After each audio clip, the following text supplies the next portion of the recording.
नमस्कार, AB star news देख रहे हैं आप और मैं हूं आपके साथ सोहन सिंह। बदहाल अफगानिस्तान। अपनी इस पेशकश में हम बात करेंगे तालिबान के डर से सहमे अफगानिस्तान के लोगों की, क्योंकि तालिबान का डर लोगों के मन में इस कदर बस गया है कि वह बस किसी भी तरह अफगानिस्तान से बाहर निकलना चाहते हैं। जैसे ही काबुल एयरपोर्ट पर कोई विमान उतरता है तो लोगों के चेहरे पर कुछ देर के लिए इस उम्मीद में मुस्कान आ जाती है कि अब वे देश से बाहर निकल सकेंगे। चंद तस्वीरें हम आपको स्क्रीन पर दिखा रहे हैं। इन तस्वीरों के जरिए हम आपको यह बताने की कोशिश कर रहे हैं कि अफगानिस्तान किस तरह बदहाली के दौर से गुजर रहा है। आलम यह है कि राष्ट्रपति की कुर्सी पर तालिबानी कमांडर बैठा नजर आ रहा है और लोग कुछ भी करके बस देश छोड़ना चाहते हैं। रोटी के लिए भी लोगों को संघर्ष करना पड़ रहा है, रोटी के लिए मारामारी देखने को मिल रही है। वहीं अपने नागरिकों को बचाने के लिए अमेरिकी सेना ने काबुल में मोर्चा डाल रखा है। भीड़ को नियंत्रित करने के लिए अमेरिकी सेना ने गोलीबारी की थी, उसमें कुछ नागरिकों की मौत भी हो गई थी। इसके अलावा एयरपोर्ट को जाने वाली सड़कों पर भी अफरा तफरी मची हुई है। सड़कों पर हर जगह गाड़ियां नजर आ रही हैं। लोग बस कुछ भी करके जल्दी से एयरपोर्ट पहुंचना चाहते हैं ताकि वे अफगानिस्तान से बाहर निकल सकें और तालिबान के पहरे में उन्हें जिंदगी ना गुजारनी पड़े। हालात ये हैं कि काबुल एयरपोर्ट पर अफरा तफरी देखने को मिल रही है। लोग रनवे से हटने का नाम नहीं ले रहे हैं। जैसे ही कोई प्लेन आता है तो लोग उस पर लटक कर बस किसी भी तरह अफगानिस्तान छोड़ना चाहते हैं। तालिबान का डर लोगों के मन में इस कदर बैठा हुआ है कि लोग खुद की जान के दुश्मन बन गए हैं। लोग खुद को विमान के निचले हिस्से से बांधकर अफगानिस्तान छोड़ना चाहते हैं और आसमान से गिरकर मौत को गले लगाते नजर आ रहे हैं। जो भीड़ लगी हुई है, अफरा तफरी मची हुई है, उसमें छोटे छोटे बच्चे गुम हो गए हैं, अपनों से बिछड़ गए हैं और बिलख बिलख कर रो रहे हैं। इसके अलावा एक और तस्वीर जो सामने आई है वो दिल को झकझोर रही है। बच्चे स्कूल के बाहर खड़े हैं और स्कूल में सुरक्षा कारणों की वजह से ताला लटका हुआ है। इन बच्चों के मन में ये सवाल उठ रहा हो या ना उठ रहा हो, लेकिन इन घर वालों के मन में जरूर सवाल उठ रहा होगा कि क्या इनके बच्चे कभी स्कूल जा सकेंगे। ये तस्वीरें हैरान कर रही हैं, परेशान कर रही हैं और अफगानिस्तान के ये लोग दुनिया के बड़े बड़े देशों की ओर मदद की उम्मीद से टकटकी लगाए देख रहे हैं। उम्मीद इस बात की कि कोई फरिश्ता बनकर आए और जिंदगी पहले की तरह पटरी पर लौट आए। सवाल अमेरिका और यूनाइटेड नेशंस पर भी उठ रहे हैं। अमेरिका कह रहा है कि उसे सेना हटाने पर कोई पछतावा नहीं है। रूस कह रहा है कि काबुल अब गनीराज से ज्यादा सेफ हो गया है। आखिर रूस क्यों तालिबान की तारीफ कर रहा है? अमेरिका और यूनाइटेड नेशंस क्या कर रहे हैं? और अफगानिस्तान संकट पर क्या भारत महत्वपूर्ण भूमिका अदा कर सकता है? इन तमाम सवालों का जवाब तलाशने की कोशिश करेंगे। हमारे साथ जुड़ रहे हैं हमारे एग्जीक्यूटिव एडिटर दिवाकर विक्रम सिंह जी। दिवाकर जी, सबसे पहले जो ये तस्वीरें हम अपने दर्शकों को दिखा रहे हैं, हैरान कर रही हैं, परेशान कर रही हैं। काबुल एयरपोर्ट पर भीड़ लगी हुई है। लोग तालिबान के डर से खुद को विमान के निचले पहिए से बांध रहे हैं। उसके अलावा बच्चे क्या स्कूल जा सकेंगे, उनके मन में ये सवाल उठ रहा है। तो जो ये तस्वीरें सामने आ रही हैं कहीं ना कहीं इंसानियत को झकझोर कर रख रही हैं। क्या अभी कोई रास्ता बचा है? क्या कोई बड़ा मुल्क अफगानिस्तान के इन लोगों की मदद कर सकेगा? देखिए, भारत का जो कंसर्न है उससे सोहन यही लग रहा है कि अब भारत जो है वो कूटनीतिक और राजनयिक पहलों को तेज करेगा, क्योंकि अगर ये पहल नहीं होते हैं तो जो बदहाली की तस्वीरें, जो मुश्किलों के दौर की तस्वीरें अफगानिस्तान की दिखाई दे रही हैं, वो ज्यादा खतरनाक हो सकती हैं और भयावह हो सकती हैं। अब तक कुल 10 लोगों से अधिक लोग मारे जा चुके हैं सिर्फ और सिर्फ तालिबान के डर से। वो महफूज होकर के इसी तरीके से अफगानिस्तान से बाहर निकलना चाहते थे। सोहन, रविवार की रात से लेकर के आज तक जो सूरत-ए-हाल है उसमें एक बात आप गौर कर रहे होंगे कि कुछ लोग भागना चाहते हैं, वहां से हटना चाहते हैं, जबकि दूसरी तरफ तालिबान की तरफ से कहा जा रहा है कि कोई भी देशवासी, कोई भी अफगानी काबुल को न छोड़े या देश को न छोड़े। बड़ा सवाल है कि ये कौन लोग हैं जो नहीं भागना चाहते। दूसरी तरफ आप अपने ही तस्वीरों में ये हम दिखा रहे हैं कि किस तरीके से बच्चे स्कूल जा रहे हैं। तारीफ करनी होगी उन बच्चे और उन बच्चों के माँ बाप की जो इन परिस्थितियों में भी स्कूल भेज रहे हैं। ये और बात है कि स्कूल की स्थिति ही नहीं है, क्योंकि सब कुछ बदहाली के और अनिश्चितता के दौर में अफगानिस्तान पहुंच चुका है। ऐसे में सवाल ये उठता है कि ये जो लोग भाग रहे हैं वो ज्यादातर किन देशों की ओर भाग रहे हैं? अमेरिका जा रहे हैं या वो गल्फ कंट्रीज में जा रहे हैं या जस्ट अफगानिस्तान के बगल में बसे हुए स्थित कुछ देशों की ओर वो पलायन कर रहे हैं। बड़ा सवाल तो ये भी है क्या वो पाकिस्तान जा रहे हैं या भारत आना चाहते हैं। भारत फिलहाल अभी 150 लोगों को लेकर के भारतीय जो वायुसेना का जहाज ब्लोकबस्टर है वो जामनगर आ गया है। उसमें ज्यादातर राजदूतावास के लोग हैं और यहाँ के वहाँ के एम्बेसडर जो भारत के थे वहां पर नियुक्त थे वो आए हैं। लेकिन बड़ा सवाल है कि ये जितनी जनता वहां से भाग रही है वो किन देशों की ओर जा रहे हैं। सूरत हाल तो कुछ और ही बता रहे हैं, लेकिन मैं आपको बता देना चाहता हूँ कि ज्यादातर लोग ओमान या पश्चिम एशिया के कुछ देशों में शरण लेना चाह रहे हैं और कुछ अफ्रीकी सब कॉन्टिनेंट में जाना चाहेंगे और ज्यादातर अमेरिका और इंडिया की ओर कूच करेंगे। बहरहाल अभी ज्यादातर लोग इंडिया की ओर कूच नहीं कर पा रहे हैं क्योंकि इंडिया की जो एयरपोर्ट ट्रैफिक है उसको पूरी तरह से जाम कर दिया गया है जो अफगानिस्तान से जुड़ा हुआ था, क्योंकि अफगानिस्तान में कुछ भी स्थिति साफ नहीं है। दूसरी तरफ तालिबान 20 साल के पहले के तालिबान का बदलता हुआ स्वरूप दिखाने की कोशिश कर रहा है, लेकिन उस पे लोगों का भरोसा नहीं हो रहा है क्योंकि जिस तरीके से रेडियो स्टेशन पर, राष्ट्रपति भवन पर तालिबान ने कब्जा कर लिया और अभी आपाधापी में कब्जे के बाद वो कूटनीतिक तौर पर अपने आप को ज्यादा प्रोग्रेसिव और उदारवादी दिखाने की कोशिश कर रहे हैं, लेकिन जिस सिद्धांत के तहत उनका शासनकाल आगे बढ़ेगा या वो आगे बढ़ाएंगे अफगानिस्तान को, उसमें वो सारी बंदिशें बच्चों, महिलाओं और उन अफगानी पुरुषों पर लागू होंगी जो स्वतंत्रता के साए में जीने के अभ्यस्त हो चुके थे।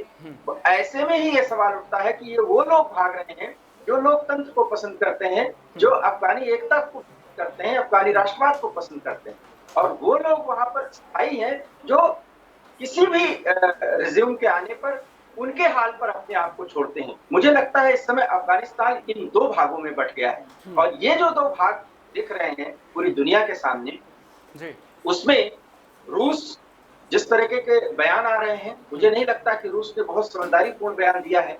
इसमें ये बात झलक दिखती है कि वो अमेरिका से बदला लेना चाहता है, क्योंकि जब सोवियत संघ था तब 10 लाख से अधिक रूसी फौजें ने अफगानिस्तान पर कब्जा किया था और तब अफगानिस्तान में जो आज के तालिबान है उसको अमेरिका और पाकिस्तान और तमाम देशों ने उनको मुजाहिद कह करके उनको आगे बढ़ाया था।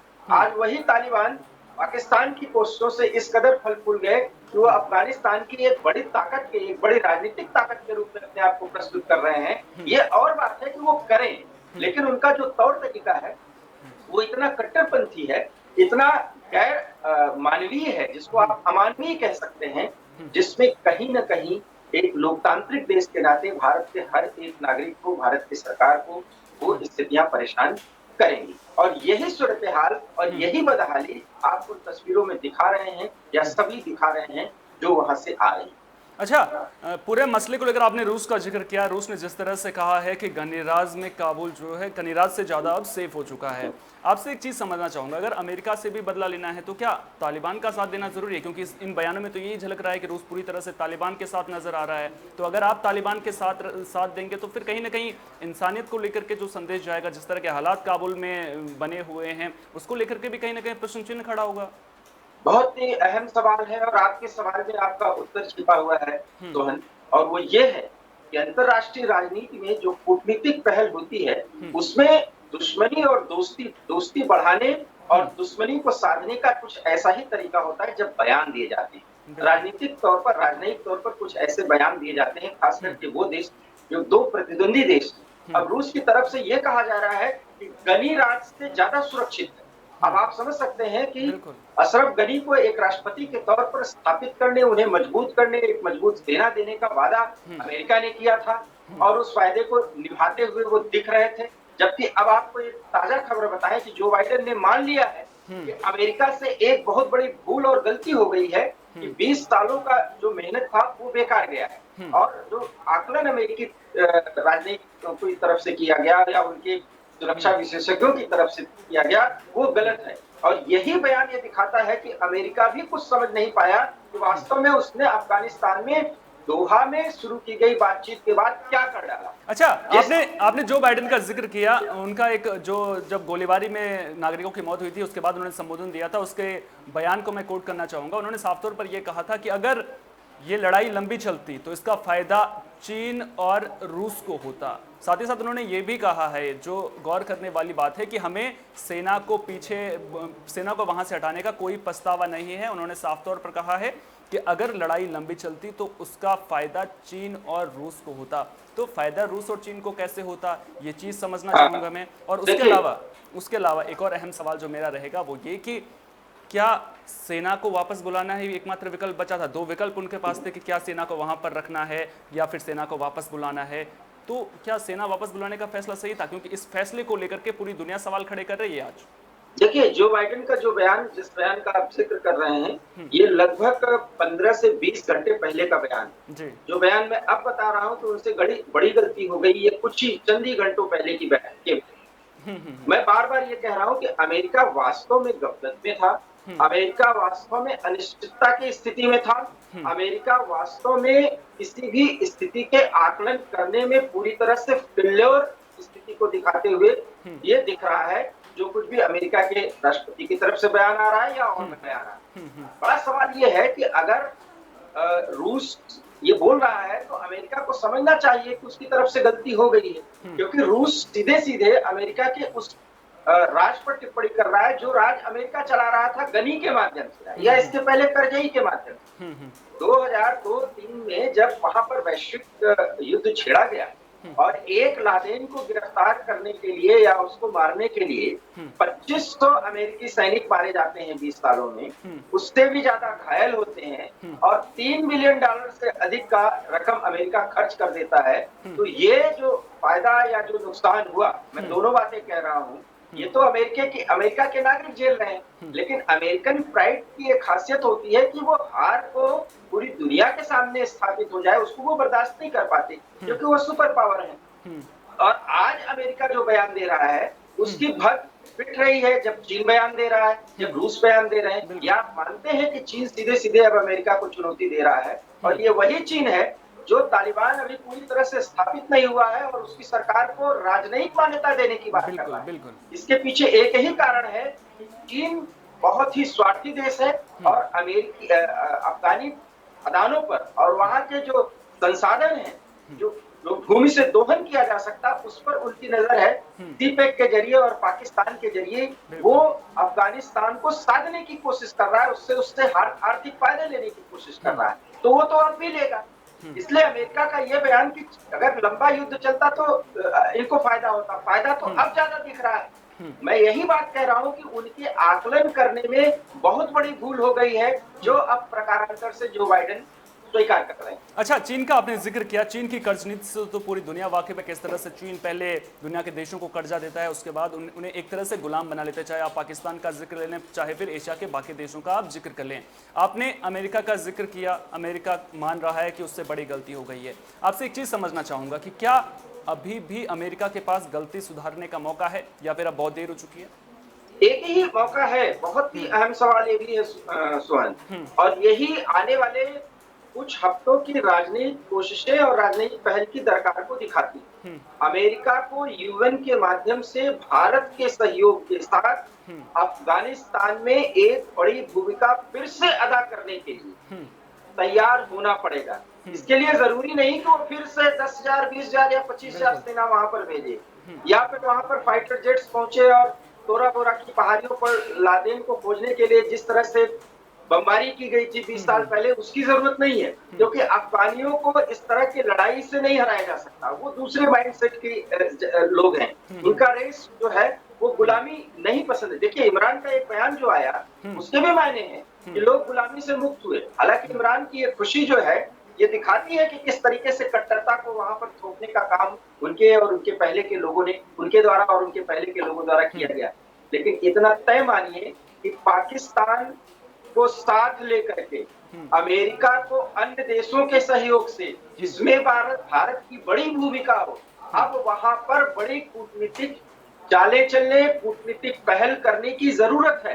अन्यथा तालिबान कुछ ही दिनों में अब ये बयान देने लगेगा कि हमने बाकायदा अमेरिका को यहाँ से हराकर भेजा है, और अमेरिका की तब जो भज पिटेगी उससे अमेरिका ज्यादा तिलमिलाएगा। और इसीलिए मैं कह रहा हूं कि आने वाले एक हफ्ते के भीतर कोई ऐसी राजनयिक पहल हो सकती है जिसमें राजनयिक और कूटनीतिक रूप से भारत की भूमिका बड़ी होगी, उसके लिए यूरोपीय यूनियन की भी पहल होगी, नाटो देशों की भी पहल होगी, अमेरिका की भी पहल होगी। हाँ, पहल नहीं होगी तो सिर्फ 3 की, एक रूस, एक चीन और एक पाकिस्तान की। लेकिन सोहन, एक और महत्वपूर्ण बात, रूस पहल इसलिए नहीं करेगा कि भारत और रूस की दोस्ती है, बिल्कुल। लेकिन अमेरिका की दादागिरी बिल्कुल, या बिल्कुल। अमेरिका के एकाधिकार को रूस स्वीकार नहीं करेगा। और इन्हीं तालिबानियों को पैदा करके रूस की सेना के नाकों चने चबवा दिए थे अमेरिका ने। ये लगभग 70 और 80 के दशक की बात है। तो इन परिस्थितियों में, 80 के दशक की बात है, इन परिस्थितियों में मैं आपसे सीधे-सीधे ये कह सकता हूं कि अमेरिका अपनी गलती का पछतावा करे, इसलिए समय-समय पर चीन, रूस और पाकिस्तान आने वाले कुछ घंटों में, कुछ दिनों में इस तरह का बयान देंगे। अब अमेरिका के पास रास्ता सिर्फ और सिर्फ एक है कि इन 3-4 को छोड़ करके वैश्विक बिरादरी को साथ लेकर के यूएन के माध्यम से तालिबान सहित अफगानिस्तान के और जितने सेक्ट्स हैं उनको साध कर वहां पर एक सर्वदलीय सरकार स्थापित करने की कोशिश करे, तभी ये बदहाली रुक सकती है। अन्यथा अफगानिस्तान और ज्यादा मुश्किलों के दौर में प्रवेश कर सकता है। तो अमेरिका क्या रास्ता उठाएगा, ये अपने आप में अहम होगा, और इसके साथ साथ ही साथ जो है, जो अफगान संकट है उस पर भारत की भूमिका भी बहुत अहम हो जाती है। एक और अहम सवाल आपसे लेना चाहूँगा, ब्रिटिश पूर्व कमांडर हैं, एक नाम है उनका रिचर्ड केम्प, उनका एक बयान सामने आया है। पाकिस्तान का आपने जिक्र किया, इसलिए मैं ये सवाल आपसे पूछ रहा हूँ। उन्होंने साफ तौर पर अपने बयान में कहा है कि पाकिस्तान ने तालिबान को पाला है। इसके अलावा उन्होंने एक बहुत ही बड़े खतरे की आशंका जताई। उन्होंने कहा है कि अगर जो पाकिस्तान के पास परमाणु हथियार हैं वो तालिबान के कब्जे में आ सकते हैं, तो फिर दुनिया के जो बाकी देश हैं, केवल अफगानिस्तान ही नहीं, जो बाकी देश भी हैं, उनके लिए भी ये खतरे की घंटी होगी। कितना अहम ये बयान और कितना खतरा इससे दुनिया को, क्योंकि अगर इस तरह का खतरा निपट कर सामने आ रहा है तो उसमें तो फिर जो बाकी देश हैं उन्हें आपस की लड़ाई छोड़ करके तालिबान पर फोकस करना होगा। बहुत अहम सवाल है ये जो ब्रिटेन की तरफ से उठाया गया है और ये जो कंसर्न सार्वजनिक किया गया है। सोहन, मैं आपको एक प्रत्यक्ष उदाहरण देता हूँ। लगभग 15-16 साल पहले पाकिस्तान के जमाते इस्लामी के नेता हैं जो तालिबान के पुर समर्थक हैं, मौलाना फजलुर रहमान, वो दिल्ली आए हुए थे और जमाते उलमा हिंद के दफ्तर में वो रुके हुए थे। तो उस समय मैंने उनका एक इंटरव्यू किया था और उस समय जो वर्तमान एक बड़े चैनल के एडिटर इन चीफ हैं, वो भी मेरे साथ, उन्होंने भी उस इंटरव्यू को लिया था। तो मौलाना फजलुर रहमान के उस इंटरव्यू में साफ बात आई थी कि तालिबान जो है वो एक पढ़े लिखे लोग हैं, जबकि हम मानते हैं कि तालिबान बिल्कुल जाहिल है। वो मानवता में, आधुनिक समाज में विश्वास ही नहीं करते। तो पाकिस्तान का सपोर्ट तो मौलाना फजलुर रहमान, जो इस समय विपक्ष के प्रमुख नेता और इमरान के नाकों चने चबवा रहे हैं, उनकी तरफ से है और वो कट्टरपंथ के एक प्रतीक हैं। तो ये तो क्लियर है कि पाकिस्तान का इस तरह का सपोर्ट है। अब इमरान खान को अलग थलग करने के लिए जब इस तरह की कट्टरपंथी ताकतें एक होंगी तो पाकिस्तान से ज्यादा घातक हथियार, या आप जिस तरह का कंसर्न ब्रिटेन की तरफ से व्यक्त किया गया है, वो ऐसा हो सकता है। और इसीलिए मैं कह रहा हूं कि भारत को बड़ी चाल चलनी होगी, बड़ी राजनयिक कवायद करनी होगी, क्योंकि अब अफगानिस्तान के बहाने पाकिस्तान अपने कट्टरपंथी मंसूबों को साधने की कवायद करेगा, जिसमें वहां पर कई कट्टरपंथी ऐसी ताकतें हैं जो सीधे सीधे तालिबान की न सिर्फ समर्थक हैं बल्कि उनकी पोषक हैं। तो इन परिस्थितियों में स्थिति तो बिगड़ सकती है। इसीलिए मैं कह रहा हूं कि NATO, Britain, France, Germany, America, इन सबको एक साथ साध सकता है भारत। और क्योंकि सिक्योरिटी काउंसिल में भारत इस समय 2 साल के लिए अस्थायी सदस्य के रूप में वहां पर है और अभी तो वो अध्यक्ष की भूमिका अदा कर रहा है। तो इसीलिए मैं कह रहा हूं कि ये जो लगभग 2 सप्ताह का समय है, इसमें भारत को बहुत तेजी से कूटनीतिक चाल चलनी पड़ेगी, कूटनीतिक पहल करनी पड़ेगी और कहीं न कहीं तमाम विरोधों को झेलते हुए भी तालिबान के साथ एक संवाद कायम करना होगा। इसका ये मतलब नहीं कि उनके सामने झुकना है, इसका ये मतलब है कि भारत अपने कंसर्न को जाहिर करे कि आप 2 बातें नहीं कर सकते, आप अफगानिस्तान को यूं ही बदहाली में नहीं डाल सकते। तो इस तरीके का एक राजनयिक प्रेशर बनाया जा सकता है और इसमें भारतीय राजनय जो है वो बहुत अनुभवी है, सक्षम है, वो ऐसा कर सकते हैं। बहुत बहुत शुक्रिया दिवाकर जी, तमाम जानकारी को हम तक साझा करने के लिए। ये थे हमारे एग्जीक्यूटिव एडिटर दिवाकर विक्रम सिंह जी, जो पूरी खबर पर हमें जानकारी दे रहे थे। तो अब देखना दिलचस्प होगा कि जो दुनिया के बड़े देश हैं, चाहे आप भारत की बात कर लीजिए, अमेरिका की बात कर लीजिए या फिर बाकी देशों की बात कर लीजिए, वो राजनयिक पहल कब तक करते हैं, क्योंकि पहल होना बेहद ज़रूरी है। अफगानिस्तान जिस तरह से बदहाली के दौर से गुजर रहा है, ऐसे में जो अफगानिस्तान के लोग हैं वो मदद की उम्मीद लगाए बैठे हैं। यूनाइटेड नेशंस की भूमिका को लेकर सवाल उठ रहे हैं, अमेरिका की भूमिका को लेकर के सवाल उठ रहे हैं, अमेरिका के फैसलों को लेकर के सवाल उठ रहे हैं। और अब नजरें भारत किस तरह से इस पूरे मामले को देखता है, किस तरह से राजनीतिक पहल करता है, ये देखना दिलचस्प होगा। उम्मीद करेंगे कि जो राजनयिक पहल होगी वो एक अच्छा संदेश लेकर सामने आएगी, ताकि जो अफगानिस्तान के लोग हैं उन्हें बदहाली के दौर से ना गुजरना पड़े। फिलहाल के लिए इतना ही, दीजिए इजाजत, नमस्कार।